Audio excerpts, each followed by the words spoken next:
ನಮಸ್ಕಾರ ರಿವ್ಯೂ ಚಾನೆಲ್ಗೆ ಸ್ವಾಗತ. ನಾನು ಸೌಖ್ಯ ಗಾಂವ್ಕರ್. ಪ್ರಿಯಾಂಕ್ ಖರ್ಗೆ ಅವರ ವಿರುದ್ಧ ಕರ್ನಾಟಕದ ಪ್ರಭಾವಿ ಮಂತ್ರಿಗಳಲ್ಲಿ ಒಬ್ಬರಾದಂತಹ ಪ್ರಿಯಾಂಕ್ ಖರ್ಗೆ ವಿರುದ್ಧ ಈಗ ಆಕ್ರೋಶ ಸ್ಫೋಟವಾಗಿದೆ. ಪ್ರಿಯಾಂಕ್ ಖರ್ಗೆ ಅವರಿಗೆ ಬಿಗ್ ಸೆಟ್ ಬ್ಯಾಕ್, ಮುಗಿ ಬಿದ್ದಿದ್ದಾರೆ ಜನ. ಪ್ರಿಯಾಂಕ್ ಖರ್ಗೆ ಅವರ ವಿಚಾರ ಈಗ ದೇಶವ್ಯಾಪಿ ದೊಡ್ಡ ಮಟ್ಟದಲ್ಲಿ ಚರ್ಚೆ ಆಗ್ತಾ ಇದೆ. ಏನು ಹಾಗಾದ್ರೆ ಡೀಟೇಲ್ಸ್ ಇರ್ತಾ ಹೋಗ್ತೀವಿ. ಮಿಸ್ ಮಾಡ್ತಾರೆ ನಮ್ಮ ಚಾನಲ್ನ ಸಬ್ಸ್ಕ್ರೈಬ್ ಮಾಡಿ, ನಿಮ್ಮ ಅಭಿಪ್ರಾಯ ಕಮೆಂಟ್ ಮಾಡಿ ತಿಳಿಸಿ. ಎಸ್ ವೀಕ್ಷಕರೇ, ಪ್ರಿಯಾಂಕ್ ಖರ್ಗೆ ಅವ್ರಿಗೆ ಬಿಗ್ ಸೆಟ್ ಬ್ಯಾಕ್ ಅಂತಾನೆ ಹೇಳಬೇಕಾಗತ್ತೆ ಇದು. ಯಾಕಂದ್ರೆ ಅಷ್ಟು ಆಕ್ರೋಶ ಸಿಡ್ತಿದೆ ಮತ್ತು ತಪ್ಪಿರೋದು ಇಲ್ಲೇ ಅನ್ನೋ ಅಂಕಿ ಅಂಶಗಳನ್ನು ಕೂಡ ರಿಲೀಸ್ ಮಾಡಲಾಗಿದೆ. ಸ್ವತಃ ಮುಖ್ಯಮಂತ್ರಿಗಳು ಈಗ ಸಿಟ್ಟಾಗಿರೋದು ಯಾವ ವಿಚಾರದಲ್ಲಿ ಅದನ್ನು ಹೇಳ್ತಾ ಹೋಗ್ತೀವಿ ನೋಡಿ. ಪ್ರಿಯಾಂಕ್ ಖರ್ಗೆ ಅವರ ವಿಡಿಯೋ ಈಗ ಆಕ್ರೋಶಕ್ಕೆ ಕಾರಣ ಆಗಿರೋದು. ಏನಂತ ಹೇಳಿದ್ದಾರೆ ಅವರು, ಅಸ್ಸಾಮಲ್ಲಿ ಏನು ಟ್ಯಾಲೆಂಟ್ ಇದೆಯಾ, ಗುಜರಾತಲ್ಲಿ ಏನು ಟ್ಯಾಲೆಂಟ್ ಇದೆಯಾ, ಅಂದರೆ ಈಗ ಕರ್ನಾಟಕಕ್ಕೆ ಬರಬೇಕಾಗಿದ್ದಂಥ ಇನ್ವೆಸ್ಟ್ಮೆಂಟನ್ನು ಕಳ್ಕೊಂಡಿದ್ದೀವಿ ಅಲ್ವಾ. AI ಹಬ್ಬು, ಇನ್ನು ಸುಮಾರು ಬೇರೆ ಬೇರೆ ಎಲ್ಲ ಪಕ್ಕದ ತೆಲಂಗಾಣ, ಆಂಧ್ರ ಅಂತ ಹೋಗ್ತಾ ಇರೋದು ಗಮನಿಸ್ತಿದ್ದೀವಿ. ಈಗ ಅಸ್ಸಾಂಗೂ ಕೂಡ ಒಂದು ಪ್ರಾಜೆಕ್ಟು ಹೋಗಿರೋ ಬೆನ್ನಲ್ಲೇ ಪ್ರಿಯಾಂಕ್ ಖರ್ಗೆ ಅವರು ವಾಗ್ದಾಳಿ ನಡೆಸಿದ್ದಾರೆ. ಅಂದರೆ ಮೋದಿ ಈ ರೀತಿ ಮಾಡ್ತಿದ್ದಾರೆ, ಕರ್ನಾಟಕ ನೆಗ್ಲೆಕ್ಟ್ ಮಾಡ್ತಿದ್ದಾರೆ, ನಿರ್ಲಕ್ಷ್ಯ ಮಾಡ್ತಿದ್ದಾರೆ, ಕರ್ನಾಟಕ ಅಂದರೆ ಇವ್ರ ಲೆಕ್ಕಕ್ಕೆ ಇಲ್ಲ ಅಂತೆಲ್ಲ ವಾಗ್ದಾಳಿ ಸಹಜವಾಗಿ ಕರ್ನಾಟಕದ ನಾಯಕರು, ಕಾಂಗ್ರೆಸ್ ನಾಯಕರು ಮಾಡ್ತಾ ಇರ್ತಾರಲ್ವ. ಅದೇ ರೀತಿ ಗುಜರಾತಲ್ಲಿ ಅಸ್ಸಾಮಲ್ಲಿ ಟ್ಯಾಲೆಂಟ್ ಇದ್ದಾರಾ ಅನ್ನೋ ಥರ ಪ್ರಶ್ನೆ ಮಾಡಿದ್ದಾರೆ ಪ್ರಿಯಾಂಕ್ ಖರ್ಗೆ ಅವರು. BJPಯನ್ನು ತರಾಟೆಗೆ ತಗೊಳ್ಳೋದಕ್ಕೆ ಹೋಗಿ ಅಸ್ಸಾಂ ಮತ್ತು ಗುಜರಾತ್ ಜನರನ್ನು ಅವಮಾನಿಸಿದ್ದಾರೆ ಅನ್ನುವಂಥ ಆಕ್ರೋಶ ಸಿಡಿದಿದೆ ಈಗ. ಪ್ರಿಯಾಂಕ್ ಖರ್ಗೆ ಅವರೇ, 12th ಪಾಸ್ ಮಾಡಿರೋ ನಿಮಗೆ ಇಷ್ಟು ಅಹಂ ಇರಬೇಕಾಗಿದ್ರೆ ಎಷ್ಟೆಲ್ಲ ಇದ್ದಾರೆ ನಮ್ಮ ಅಸ್ಸಾಮಿ ಟ್ಯಾಲೆಂಟ್ಸು ನಿಮ್ಮ ಬೆಂಗಳೂರಲ್ಲಿ ಅಂತ ಮುಗಿಬಿದ್ದಿದ್ದಾರೆ. ಇದು ಬೆಂಗಳೂರು ಅಸ್ಸಾಂ ಅನ್ನೋ ವಿಚಾರ ಅಲ್ಲ, ಅಸಲಿಗೆ ವಿಷಯವೇ ಬೇರೆ. ಮುಖ್ಯಮಂತ್ರಿಗಳೇ ಸಿಟ್ಟಾಗಿದ್ದಾರೆ ಸಿದ್ದರಾಮಯ್ಯನವರೇ ಅನ್ನೋದನ್ನು ನೋಡಿದಾಗ ನಿಮಗೆ ಗೊತ್ತಾಗುತ್ತೆ. ಕರ್ನಾಟಕಕ್ಕೆ ಇನ್ವೆಸ್ಟ್ಮೆಂಟ್ ಬರಬೇಕಿತ್ತು, ಅದು ಮಿಸ್ ಆದರೆ ನಮಗೆಲ್ರಿಗೂ ಬೇಜಾರಾಗುತ್ತೆ. ಆದರೆ ಮಿಸ್ ಆಗಿದ್ದು ಯಾಕೆ ಅನ್ನೋದಕ್ಕೆ ಕಾರಣ ಈಗ ಔಟ್ ಆಗಿದೆ, ಬಟಾ ಬಯಲಾಗಿದೆ. BJPಗರಲ್ಲ, ನಂಬರ್ಸು ಇಲಾಖೆ ಕಡೆಯಿಂದನೇ ಹೊರಗಡೆ ಬರ್ತಿರುವಂಥ ನಂಬರ್ಸು ವೆರಿ ವೆರಿ ಶಾಕಿಂಗ್ ಆಗಿರೋದು. ಈಗ ಪ್ರಿಯಾಂಕ್ ಖರ್ಗೆ ಅವರು ಅಸ್ಸಾಮು ಮತ್ತೊಬ್ಬರನ್ನ ಬೈದ್ರೆ ಏನು ಪ್ರಯೋಜನ? Why are semiconductor industries going to Assam and Gujarat when they want to come to Bangalore? I have raised this issue before. All the investment that is coming to Karnataka is being arm twisted by the central government to go to Gujarat. What is there in Gujarat? Is there talent there? What is there in Assam? Is there talent there? ಅಲ್ಲಿ ಹಿಮಂತ್ ಬಿಸ್ವಾ ಶರ್ಮಾ ಮಾಡ್ತಿರುವಂತಹ ಅಭಿವೃದ್ಧಿ ಮತ್ತು ಅವರ ಕಾಳಜಿಯಿಂದಾಗ ಬರ್ತಿದ್ದಾರೆ. ನಿಮ್ಮ ಕೊರತೆ ಇಟ್ಟುಕೊಂಡು ನಮಗೇನು ಹೇಳಕ್ಕೆ ಬರ್ತೀರಿ ಅಂತ ಈಗ ಮುಗಿಬಿದ್ದಿದ್ದಾರೆ. ಮೊನ್ನೆ ಚಂದ್ರಬಾಬು ನಾಯ್ಡು ಸರ್ಕಾರದ ಮಿನಿಸ್ಟರ್ಗಳು ಕೂಡ ತರಾಟೆಗೆ ತಗೊಂಡ್ರು. ಮೊದಲು ನಿಮ್ಮ ಕರೆಂಟ್ ಬಿಡ್ರಿ, ಕರೆಂಟೇ ಬಿಡಲ್ವಂತೆ, ನೀರಿನ ಸಮಸ್ಯೆ ಅಂತೆ, ಗಾರ್ಬೇಜು, ಕಸ, ಹೊಂಡ ಗುಂಡಿ ಎಲ್ಲ ಸರಿ ಮಾಡ್ಕೊಳ್ಳಿ, ಮೊದಲು ನೀವು ಪ್ರಯತ್ನ ಮಾಡಿದ್ದೀರಾ ಅನ್ನೋದನ್ನು ನೋಡಿ. ಕಾಂಪಿಟೇಷನ್ ಇರಬೇಕು, ಹೆಲ್ದಿ ಕಾಂಪಿಟೇಷನ್ ಒಳ್ಳೇದೇ, ಆದರೆ ನಿಮ್ಮ ಫೇಲ್ಯೂರ್ಗೆ ಫ್ರಸ್ಟ್ರೇಷನಲ್ಲಿ ನಮ್ಮ ಕಡೆ ಯಾಕೆ ಹರಿಹಾಯೋಕೆ ಬರ್ತೀರಾ, ಈ ಟ್ವೀಟ್ ವಾರ್ಗೆ ಆಟಕ್ಕೆಲ್ಲ ನಾವು ಬರಲ್ಲ ಅಂತ ಆಂಧ್ರ ನಾಯಕರು, ಸಚಿವರೆಲ್ಲ ತಿರುಗೇಟ್ ಕೊಟ್ಟರು ಪ್ರಿಯಾಂಕ್ ಖರ್ಗೆ ಅವ್ರಿಗೆ ಅಲ್ವಾ, ನನಗೆ ನೆನಪಿದೆ. ಈಗ ನೋಡಿ ಗೊತ್ತಾಗ್ತಿದೆ ಅಸಲಿಯತ್ ಏನು ಅಂತ. ಕರ್ನಾಟಕ ಮತ್ತು ತಮಿಳುನಾಡು, ಆಂಧ್ರಾಗೆಲ್ಲ ಹೋಲಿಕೆ ಮಾಡಿ ನೋಡಿದ್ರೆ ಕರ್ನಾಟಕದಲ್ಲಿ 120 day land conversion time frame ಇರುತ್ತೆ. ಇದು ಬೇರೆ ರಾಜ್ಯಗಳಲ್ಲಿ ಎಷ್ಟಿದೆ ಅಂದರೆ 0 ಇರುವುದು ಇದೆ, ಅಂದರೆ ತಕ್ಷಣಕ್ಕಾಗ್ಬಿಡತ್ತೆ. ಮ್ಯಾಕ್ಸಿಮಮ್ 60 ದಿನಗಳಲ್ಲಿ, ಅಂದರೆ 2 ತಿಂಗಳಲ್ಲಿ ಆಗಿ ಹೋಗುತ್ತೆ ಲ್ಯಾಂಡ್ ಕನ್ವರ್ಷನ್ ಟೈಮ್ ಫ್ರೇಮು. ಕರ್ನಾಟಕದಲ್ಲಿ 120 ದಿನ ಬೇಕು. ಎಲ್ಲಕ್ಕಿಂತ ಪ್ರಮುಖವಾಗಿ ನಿಮಗೆ ಶಾಕಿಂಗ್ ಅನ್ನಿಸಬಹುದು, ಈ ಕನ್ಸ್ಟ್ರಕ್ಷನ್ ಫೇಸ್ ಬಿಟ್ಟು ಯಾವುದೇ ಒಂದು ಇನ್ವೆಸ್ಟ್ಮೆಂಟ್ ಬಂದರೆ ಅವರು ಆಪರೇಷನ್ಸನ್ನು ಶುರು ಮಾಡಬೇಕು ಅಂದರೆ, ಕರ್ನಾಟಕದಲ್ಲಿ ಆಪರೇಷನ್ ಶುರು ಮಾಡಬೇಕು ಅಂದರೆ ಯಾವುದೇ ಒಂದು ಇನ್ವೆಸ್ಟರು, ಕಂಪನಿ, ಇಂಡಸ್ಟ್ರಿ 450 ದಿನ ಬೇಕಂತೆ. 300ರಿಂದ 450 ದಿನ ಅಂದರೆ 1.5 ವರ್ಷ ಬೇಕು ಅನ್ನೋದು ಈಗ ಬಟಾ ಬಯಲಾಗಿದೆ.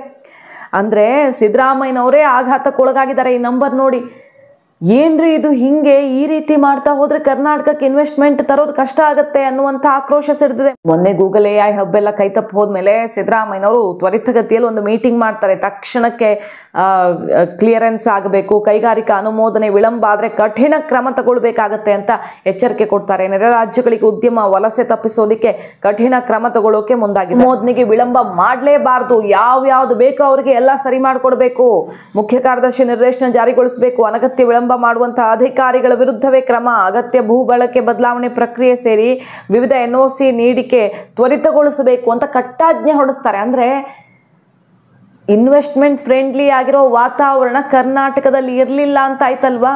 ಸಿದ್ದರಾಮಯ್ಯನವರು ಈಗ ಕಟ್ಟಾಜ್ಞೆ ಹೊರಡಿಸ್ತಾರೆ ಅಂದರೆ ಕರ್ನಾಟಕ, ಬೆಂಗಳೂರು ನಂಬರ್ 1 ಕೈಗಾರಿಕೆಗಳಿಗೆ ನಂಬರ್ 1, ಇನ್ನೂ ಯಾರೂ ಮ್ಯಾಚ್ ಮಾಡೋಕ್ಕಾಗೋ ಹಾಗಿಲ್ಲ. ಆದರೆ ಪರಿಸ್ಥಿತಿ ಪೂರಕವಾಗಿ ಇಡಬೇಕಾಗಿರೋದು ಆಡಳಿತ ನಡೆಸ್ತಿರೋರು.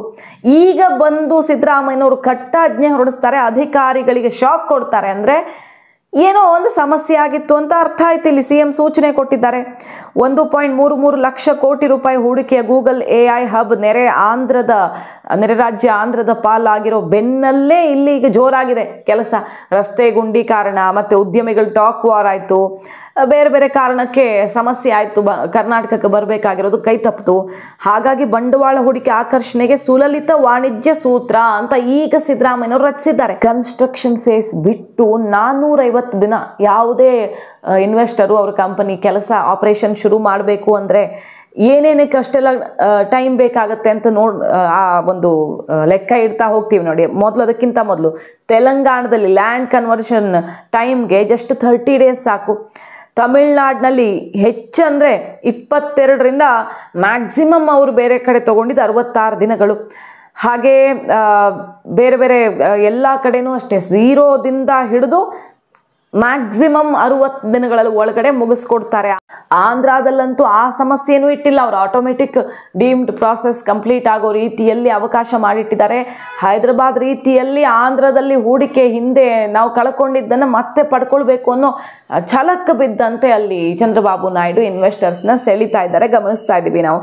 ಬಟ್ ಕರ್ನಾಟಕ ಇದ್ರ ನಡುವೆ ಲ್ಯಾಂಡ್ ಕನ್ವರ್ಷನ್ಗೆ 120 ದಿನ, ಓವರ್ ಆಲ್ 1.5 ವರ್ಷ ಕನ್ಸ್ಟ್ರಕ್ಷನ್ ಫೇಸ್ ಬಿಟ್ಟು. ಸೊ ಇನ್ವೆಸ್ಟ್ಮೆಂಟ್ಗೆ ಇದು ಕೂಡ ದೊಡ್ಡ ಸವಾಲಾಗಿದೆ ಅನ್ನೋದು ಗೊತ್ತಾಗ್ತಿದೆ. ಹಾಗಾಗಿ ಎಲ್ಲ NOCಗಳು ಏನು ಪ್ರಾಬ್ಲಮ್ ಆಗದಿರೋ ರೀತಿಯಲ್ಲಿ ಅನುಮೋದನೆ ಮಾಡೋದಕ್ಕೆ ಏನು ಕ್ರಮ ತಗೊಳ್ಬೇಕೋ ತಗೊಳ್ಳಿ ಅಂತ ಸಿದ್ದರಾಮಯ್ಯನವರು ಈಗ ಕ್ವಿಕ್ ಆ್ಯಕ್ಷನ್ಗೆ ಆದೇಶ ಹೊರಡಿಸಿದ್ದಾರೆ. ಲಿಸ್ಟ್ ನೋಡಿದ್ರೆ ಗೊತ್ತಾಗುತ್ತೆ ನಮಗೆ ಎಷ್ಟೆಷ್ಟು ದಿನಗಳು ಬೇಕು ಅಂತ. ಪ್ಲ್ಯಾನ್ ಅಪ್ರೂವಲ್ಗೆ 30 ದಿನ, ಮತ್ತು ಡ್ರಾಯಿಂಗ್ ಅಪ್ರೂವಲ್ಗೆ 25 ದಿನ, ಕನ್ಸೆಂಟ್ ಫಾರ್ ಆಪ್ರೇಷನ್ನು 90 ದಿನ ಮ್ಯಾಕ್ಸಿಮಮ್ ಆಗಬಹುದು, ಮತ್ತು ಲೈಸೆನ್ಸು 40 ದಿನ, ರಿಜಿಸ್ಟ್ರೇಷನ್ ಆಫ್ ಬಾಯ್ಲರ್ಸು ಎಲ್ಲ ಸೇರಿ ಲ್ಯಾಂಡ್ ಕನ್ವರ್ಷನ್ನು ಸೇರಿದಂತೆ 450 ದಿನ ಲೆಕ್ಕ ತೋರಿಸ್ತಾ ಇರೋದು. ಕರ್ನಾಟಕದಲ್ಲಿ ಒಂದು ಆಪರೇಷನ್ ಶುರು ಆಗಬೇಕಂದ್ರೆ ಇದು ಇಷ್ಟು ಕಾಂಪಿಟೇಷನ್ ಇರೋ ಟೈಮಲ್ಲಿ ಡೇಂಜರಸ್ ಅಲ್ವಾ ಇದು ಕರ್ನಾಟಕದ ಅಭಿವೃದ್ಧಿಗೆ. ನೋಡಿ, ಮೊನ್ನೆ ಪ್ರತಾಪ್ ಸಿಂಹ ಅವರು ಮುಗಿಬಿದ್ದಿದ್ರು. ಗೂಗಲ್ AI ಪ್ರಾಜೆಕ್ಟ್ ಯಾಕೆ ಆಂಧ್ರ ಪಾಲಾಯಿತು ಅಂತ ಕೇಳಿದ್ರೆ ಆಂಧ್ರದವರು ಪುಕ್ಕಟ್ಟೆ ಭೂಮಿ, ಕರೆಂಟು, ನೀರು ಕೊಡ್ತಾ ಇರೋದೇ ಕಾರಣ ಅಂತ ಪ್ರಿಯಾಂಕ್ ಖರ್ಗೆ ಅವ್ರು ಹೇಳ್ತೀರಾ? ನೀವು ಕೊಡಿ ಅಂತ ಸವಾಲು ಹಾಕಿದ್ರು. ಸಿದ್ಧಾರ್ಥ ಟ್ರಸ್ಟ್ಗೆ ಪುಕ್ಕಟ್ಟೆ ಕೊಡೋಕೆ ಭೂಮಿ ಇದೆ ನಿಮ್ಮ ಹತ್ರ, ಕಂಪನಿಗಳಿಗೆ ಕೊಡೋಕ್ಕಾಗಲ್ವಾ? ಬೆಂಗಳೂರಲ್ಲೇ ಬೇಡ, ಮೈಸೂರಲ್ಲಿ ಕೊಡಿ, ಕಲಬುರ್ಗಿಲಿ ಕೊಡಿ, ಬೇರೆ ಕಡೆ ಕೊಡಿ, ಯಾಕೆ ಕೊಡೋಕ್ಕಾಗ್ತಿಲ್ಲ ನಿಮ್ಮ ಹತ್ರ? ಅವ್ರು ಕೊಡ್ತಿದ್ದಾರೆ, ಅದಕ್ಕೆ ಹೋಗ್ತಿದ್ದಾರೆ ಅಂತ ಹೇಳಕ್ಕೆ ನಾಚಿಕೆ ಆಗಲ್ವಾ ನಿಮಗೆ ಅಂತ ಮಂಗಳಾರತಿ ಮಾಡಿದ್ರು ಪ್ರತಾಪ್ ಸಿಂಹ ಅವರು. ಮತ್ತು ಪ್ರಿಯಾಂಕ್ ಖರ್ಗೆ ಅವ್ರು ಏನಾದರೂ ಖರ್ಚಿಗೆ ಕೇಳ್ತಿದ್ದಾರಾ ಅಂದರೆ ಲಂಚ ಕೇಳ್ತಿದ್ದಾರಾ, ಅದಕ್ಕೆ ಅಲ್ಲಿಗೆ ಹೋಗ್ತೀವಿ ಆ ಕಂಪನಿಗಳು ಇಲ್ಲಿ ಬಿಟ್ಟು ಅನ್ನೋ ರೀತಿಯಲ್ಲಿ ಮುಗಿಬಿದ್ರು, ಗಂಭೀರ ಆರೋಪ ಮಾಡಿದ್ರು ಪ್ರಿಯಾಂಕ್ ಖರ್ಗೆ ಅವ್ರ ವಿರುದ್ಧ. ಯುವಕರಿಗೆ ಉದ್ಯೋಗ ಸೃಷ್ಟಿ ಮಾಡುವಂತಹ ಕಂಪನಿಗಳು ಕೂಡ ಕರ್ನಾಟಕವನ್ನು ಬಿಟ್ಟು ಹೊರಗಡೆ ಹೋಗ್ತಾ ಇದಾವೆ, ಬರುವಂತವು ಕೂಡ ಪಕ್ಕದ ರಾಜ್ಯಗಳನ್ನು ಹುಡುಕ್ತಾ ಇದಾವೆ. ಯಾಕಾಗಿ sir artificial intelligence Google hub ಏನಿದೆಲ್ಲ, ಯಾಕಾಗಿ ಬೆಂಗಳೂರನ್ನ ಬಿಟ್ಟು ವಿಶಾಖಪಟ್ಟಣಂಗೆ ಹೋಯ್ತು ಸರ್? ಇದೇ ಮೈಸೂರಿನಲ್ಲಿ ಡಾಕ್ಟರ್ ಅಶ್ವಥ್ ನಾರಾಯಣ ಅವರು IT/BT ಮಿನಿಸ್ಟರ್ ಇರಬೇಕಾದ್ರೆ ನಾವು ಕೋಚನಹಳ್ಳಿನಲ್ಲಿ ಜಾಗವನ್ನು ಗುರುತು ಮಾಡಿ ಏರ್ಪೋರ್ಟ್ ಎಕ್ಸ್ಪಾನ್ಷನ್ ಹೋಗಿ ನಾವು ಸೆಮಿ ಕಂಡಕ್ಟರ್ ಯೂನಿಟ್ ಅನ್ನು ಮಾಡಬೇಕು ಅಂತ ಹೇಳಿ ಕೇನ್ಸ್ ಟೆಕ್ನಾಲಜಿ ಅವ್ರನ್ನು ಕೂಡ ಕನ್ವಿನ್ಸ್ ಮಾಡಿದ್ದು. ನಮ್ಮ ಸರ್ಕಾರ ಹೋಯ್ತು, ನೀವು ಅಧಿಕಾರಕ್ಕೆ ಬಂದ್ರಿ, ನೀವೇ ಮುಖ್ಯಮಂತ್ರಿಗಳ ಸಮ್ಮುಖದಲ್ಲಿ ಕೇನ್ಸ್ ಟೆಕ್ನಾಲಜಿಯ ಮುಖ್ಯಸ್ಥರು, ನೀವು ಸ್ವತಃ ಮುಖ್ಯಮಂತ್ರಿಗಳು MOUಗೆ ಸೈನ್ ಹಾಕಿದ್ರಲ್ಲ ಸರ್. ಅದೇ ಕೇನ್ಸ್ ಟೆಕ್ನಾಲಜಿ 3750 ಕೋಟಿ ರೂಪಾಯಿನ ಮೈಸೂರಿನಲ್ಲಿ ಇನ್ವೆಸ್ಟ್ಮೆಂಟ್ ಮಾಡ್ತೀನಿ ಅಂತ ಹೇಳಿತ್ತು. ಇಲ್ಲಿ ಬಂದು ನಿಮ್ಮ ಹತ್ರ MOU ಸೈನ್ ಮಾಡಿ ತೆಲಂಗಾಣಕ್ಕೆ ಹೋಗಿ ಯಾಕೆ ಸರ್ ಗುದ್ಲಿ ಪೂಜೆ ಮಾಡಿದ್ರು? ನಿಮ್ಮ ಹತ್ರ MOU ಸೈನ್ ಹಾಕಿದ ನಂತರ ಗುದ್ಲಿ ಪೂಜೆ ಇಲ್ಲಾಗದ್ ಬಿಟ್ಟು ತೆಲಂಗಾಣದಲ್ಲಿ ಆಗ್ತಾ ಇದೆ ಅಂತಂದ್ರೆ ಅಲ್ಲಿ ಏನಾದ್ರು ಕೇಳಿದ್ರ ಸರ್? ಖರ್ಚಿಗೆ ಏನಾದ್ರು ಕೇಳಿದ್ರ ನೀವು? ಯಾಕಾಗಿ ಹೋದ್ರು ಹೇಳಿ ದಯವಿಟ್ಟು. ಹಾಗೆ AI ಹಬ್ ವಿಶಾಖಪಟ್ಟಣಂಗೆ ಹೋಗ್ತಾ ಇದೆ ಅಂತ ಹೇಳಿದ್ರೆ ಹೈಯೆಸ್ಟ್ ಟೆಕ್ನೋಕ್ರಾಟ್ ಸಿಗುವಂತದ್ದು, ಟ್ಯಾಲೆಂಟೆಡ್ ಯಂಗ್ಸ್ಟರ್ ಸಿಗುವಂತದ್ದು ನಮ್ಮ ಕರ್ನಾಟಕದಲ್ಲಿ ಆಗಿದ್ರು, ಅಲ್ಲಿಗೆ ಹೋಗ್ತಾ ಇದೆಯಲ್ಲ, ಕಾರಣ ಏನು ಹೇಳಿ ಸರ್? ಯಾಕೆ ಕಂಪನಿಗಳು ಆ ಕಡೆ ಹೋಗ್ತಾ ಇದಾವೆ ಸರ್? ನೀವೇನಂತ ಹೇಳ್ತಾ ಇದ್ರಿ, ಆಂಧ್ರದಲ್ಲಿ ಅವರಿಗೆ 99 ಪೈಸಕ್ಕೆ 1 ಎಕರೆ ಜಾಗ ಕೊಡ್ತೀವಿ, ಕರೆಂಟ್ ಅನ್ನ ಫ್ರೀ ಕೊಡ್ತಾ ಇದ್ದಾರೆ, ಏನೋ ನೀರನ್ನ ಫ್ರೀ ಕೊಡ್ತಾ ಇದ್ದಾರೆ, ಅದಕ್ಕೋಸ್ಕರ ಹೋಗ್ತಾ ಇದಾರೆ ಅಂತ ಹೇಳ್ತಿರಲ್ಲ ಸರ್. ಪ್ರಿಯಾಂಕಾ ಖರ್ಗೆ ಅವರೇ, ನೀವು ಅದ್ಯಾವ್ದೋ ಸಿದ್ಧಾರ್ಥ ಟ್ರಸ್ಟ್ ಅಂತ ಮಾಡ್ಕೊಂಡು ಪುಕ್ಕಟಾಗಿ ಭೂಮಿ ಹೊಡ್ಕೊಂಡ್ರಲ್ಲ, 5 ಎಕರೆ ಜಾಗ ಹೊಡ್ಕೊಳಕ್ ಹೋಗಿದ್ರಲ್ಲ, ಕಂಪನಿ ಕೊಡ್ಬೋದಿತ್ತಲ್ವಾ ನೀವು ಅಂತ ಅದೇ ಜಾಗನ? ಆಯ್ತು, ನೀವು ಬೆಂಗಳೂರಲ್ಲಿ ಕೊಡಕ್ ಆಗ್ತಿಲ್ವಾ? Tier 2 Tier 3 ಸಿಟೀಸ್ ಇದೆಯಲ್ಲ, ಮೈಸೂರಲ್ಲಿ ಕೊಡಿ, ಪುಕ್ಕಟ ಜಾಗ ಕೊಡಿ. ಮೈಸೂರಿನಲ್ಲಿ ಉದ್ಯೋಗ ಸೃಷ್ಟಿ ಆಗ್ಬೇಕು. ಬೆಂಗಳೂರು ಮೈಸೂರು ಹೈವೇ ಮಾಡಿದ್ವಿ, ರೈಲ್ವೆ ಇಂಪ್ರೂವ್ ಮಾಡಿದ್ವಿ, ಏರ್ಪೋರ್ಟ್ ಎಕ್ಸ್ಪಾನ್ಷನ್ ದುಡ್ಡು ತಂದಿದ್ವಿ. ಮೈಸೂರಲ್ಲಿ ಕೊಡ್ಬೋದಿತ್ತಲ್ಲ ಸರ್? ಬೇಡ ಸರ್. ಇಡೀ ದೇಶದಲ್ಲೇ ಅತ್ಯಂತ ಹಿಂದುಳಿದ ಜಿಲ್ಲೆಗಳಲ್ಲಿ ಕಲಬುರಗಿಯು ಕೂಡ ಒಂದಾಗಿದೆ. ಇಡೀ ಕಲ್ಯಾಣ ಕರ್ನಾಟಕ ಅತ್ಯಂತ ಹಿಂದುಳಿದವಾದಂತಹ ಒಂದು ಪ್ರದೇಶವಾಗಿದೆ. ಅಲ್ಲಿ ಫ್ರೀಯಾಗಿ ಕೊಡಿ ಸರ್. ನೀವು ಅಲ್ಲೇ ಕೊಡ್ಲಿಲ್ಲ. ಇದೇ SM ಕೃಷ್ಣ ಅವರು ಈ ಹಿಂದೆ ಈ ರಾಜ್ಯದ ಮುಖ್ಯಮಂತ್ರಿ ಆಗಿದ್ದಂತ ಸಂದರ್ಭದಲ್ಲಿ ಸರ್ಜಾಪುರ ರೋಡ್ ಅಲ್ಲಿ ಇನ್ಫೋಸಿಸ್ ಸಹಿತವಾಗಿ ಎಲ್ಲರಿಗೂ ಪುಕ್ಕಟ ಭೂಮಿ ಕೊಟ್ರ ಇಲ್ವಾ? ಅವತ್ತು ಟ್ಯಾಕ್ಸ್ ಹಾಲಿಡೇ ಕೊಟ್ರ ಇಲ್ವಾ? ಆ ಕಾರಣಕ್ಕೋಸ್ಕರ ಇವತ್ತು ಬೆಂಗಳೂರು ಕಾಮಧೇನು ಆಗಿದೆ ಕರ್ನಾಟಕದ ಪಾಲಿಗೆ. SM ಕೃಷ್ಣ ಅವರ ವಿಷನ್ ಇಂದ ಆಗಿದ್ದು. ಬಾಳಿಗ ಅವರು ಅವತ್ತು ಎಲೆಕ್ಟ್ರಾನಿಕ್ ಸಿಟಿ ಮಾಡಿದ್ರು. ದೇವರಾಜ್ ಅರಸು ಅವರ ಕೃಪೆ, ರಾಮಕೃಷ್ಣ ಹೆಗಡೆ ಅವರ ಕೃಪೆಯಿಂದಾಗಿ ಇವತ್ತು ಬೆಂಗಳೂರಿನಲ್ಲಿ ಎಲೆಕ್ಟ್ರಾನಿಕ್ ಸಿಟಿ ಅನ್ನೋದು ಬೆಳೀತು. ನಾವು ಆ ಕೆಲಸ ಮಾಡಿದ್ರಿಂದಲೇ ಬೆಂಗಳೂರು ಬೆಳೆದಿದ್ದು. ಬೆಂಗಳೂರು ಇವತ್ತು ಉಸಿರು ಕಟ್ಟುವಂತ ಸ್ಥಿತಿ ಬಂದಿದೆ. ಬೇಡ, ಮೈಸೂರಿಗೆ ಕಳಿಸಿ ಸರ್, ಕಲಬುರಗಿ ಕಳಿಸಿ, ಕೋಸ್ಟಲ್ ಲೈನ್ ಬೇಕು ಅಂದ್ರೆ ಮಂಗಳೂರಿಗೆ ಕಳಿಸಿ, ಕಾರವಾರ ಇದೆ ನಮಗೆ, ಬೆಳಗಾವಿ ಕಳಿಸಿ. ನೀವು ಇದು ಯಾವ ಜಾಗ ನಿಮಗೆ ಕಾಣಿಸ್ತಾ ಇಲ್ವಾ? ಇಲ್ಲಿ ಕೊಡಿ ಸರ್. ಬೆಂಗಳೂರಲ್ಲೇ ಯಾಕೆ ಕೊಡ್ಬೇಕು? ಇದಕ್ಕೆ ಉತ್ತರ ಇಲ್ಲ ನಿಮ್ಮ ಹತ್ರ.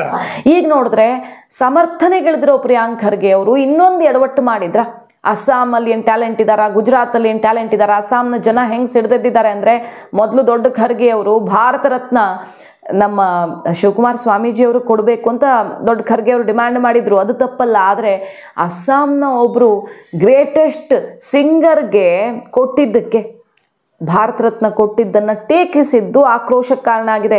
ಆ ಖರ್ಗೆ ಅವ್ರು ನೋಡಿದ್ರೆ ಹಾಗೆ ಮಿಸ್ಟರ್ ಹಜಾರಿಕಾ ಅವ್ರಿಗೆ ಕೊಟ್ಟಿದ್ದಕ್ಕೆ ಅಲ್ಲಿ RSS ಐಡಿಯಾಲಜಿ ಅದಕ್ಕೆ ಕೊಟ್ಟರು ಅಂತೆಲ್ಲ ಅವಮಾನ ಮಾಡಿದ್ರು. ಈಗ ಮರಿ ಖರ್ಗೆ ಅವರು ಪುತ್ರ ದೊಡ್ಡ ಖರ್ಗೆ ಅವರ ಕಥೆ ಹಂಗಾದರೆ ಇವರು ಈ ರೀತಿ ಅಸ್ಸಾಂನ ಜನಕ್ಕೆ ಅವಮಾನ ಮಾಡಿದ್ದಾರೆ. ತಾಕತ್ತಿದ್ರೆ ಕಾಂಗ್ರೆಸ್ನ ರಾಹುಲ್ ಗಾಂಧಿ ಮತ್ತು AICC ಅಧ್ಯಕ್ಷರು ಪ್ರಿಯಾಂಕ್ ಖರ್ಗೆ ಅವ್ರನ್ನ ಕರ್ಕೊಂಡು ಬಂದು ಸಾರಿ ಕೇಳಿಸ್ಲಿ ಅಸ್ಸಾಂನ ಜನರ ಮುಂದೆ. ಇಲ್ಲವಾದಲ್ಲಿ ಅನುಭವಿಸಿ.